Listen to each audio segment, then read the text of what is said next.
বলছেন যে তিনি নতুন পার্টি করতে পারেন, বলছেন যে প্রিয়াঙ্কা গান্ধীর তরফ থেকে নাকি তার সঙ্গে যোগাযোগ করা হয়েছে, তিনি ছেড়ে দিয়ে নতুন পার্টিও করতে পারেন, আবার কংগ্রেসেও আসতে পারেন। প্রিয়াঙ্কা গান্ধীর তরফ থেকে যোগাযোগ করা হয়েছে বলে আমার কোনো খবর জানা নাই, আমি আকাশ থেকে পড়লাম। এখন যার কথা বলছেন সে আমার বাড়িতে আমাদেরই পশ্চিমবঙ্গের যে দায়িত্ব ছিল চেল্লা কুমার, তার সঙ্গে একবার এসেছিল। কংগ্রেসের সঙ্গে তার চেনা জানা নেই, এই কথাই বলছি না, কারণ তাকে প্রথমে কংগ্রেসের এমএলএ বানানো হয়েছিল।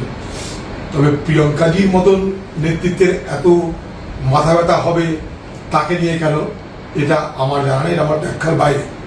এখন ভবিষ্যৎ বলবে কি হচ্ছে না হচ্ছে। তবে মুর্শিদাবাদে এই ব্যক্তিকে কাজে লাগিয়ে মমতা ব্যানার্জি গতবার যে দাঙ্গা তৈরি করেছিল, এবং সেই দাঙ্গা রামনবমীর দিনে আমাকে হারানোর জন্য যে দাঙ্গা মমতা ব্যানার্জির নির্দেশে এরা করেছিলেন, এবং সেই দাঙ্গার পর এই ব্যক্তি সে মিডিয়াকে বলেছিল, কি বলেছিল, যে মুর্শিদাবাদে 70% মুসলমান 30% হিন্দু, আমরা মনে করলে হিন্দুদেরকে মেরে গঙ্গায় ভাসিয়ে দিতে পারি।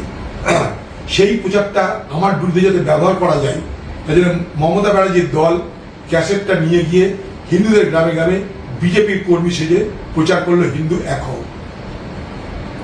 আবার সেই খেলা মমতা ব্যানার্জির তরফে হচ্ছে কিনা আমার জানার প্রয়োজন আছে। এই মুর্শিদাবাদ জেলাকে নিয়ে এইভাবে মমতা ব্যানার্জি ল্যাবরেটরি বানিয়ে দিচ্ছে। গুজরাট থেকে একজন খ্যাতনামা ক্রিকেটারকে আমার জেলায় নিয়ে আসা হতো আমাকে হারানোর জন্য।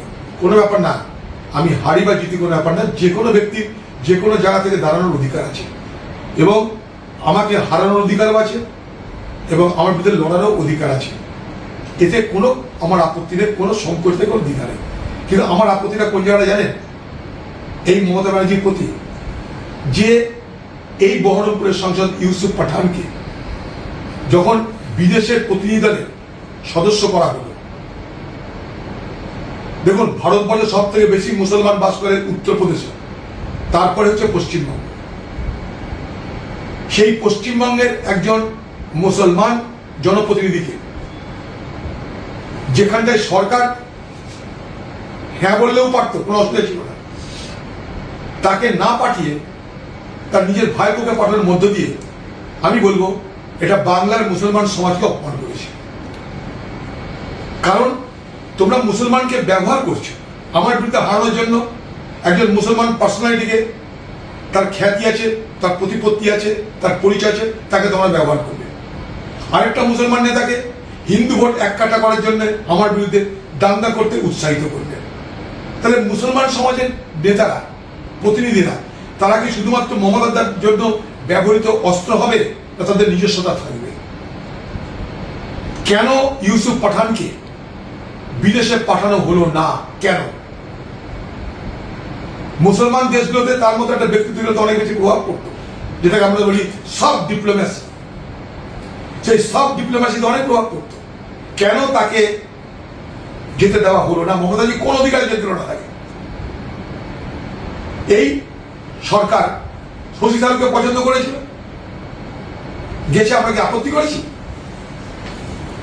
করতে পারে, আলোচনা করলেই আমাদের পক্ষে আলোচনা করতে পারবে। কিন্তু সেখানটাই মমতাজি কোন রাগে, কোন বিদ্বেষে ইউসুফ পাঠানকে প্রতিনিধি দলে সামিল করলো না? তার বদলে তার নিজের খোকাবাবুকে দিল কোন কারণে? সে কি বিদেশে গিয়ে আমাদের দেশকে উজ্জ্বল করবে, কি করবে, মহান করবে? আমার জানতে চাই, এটা একটা প্রশ্ন।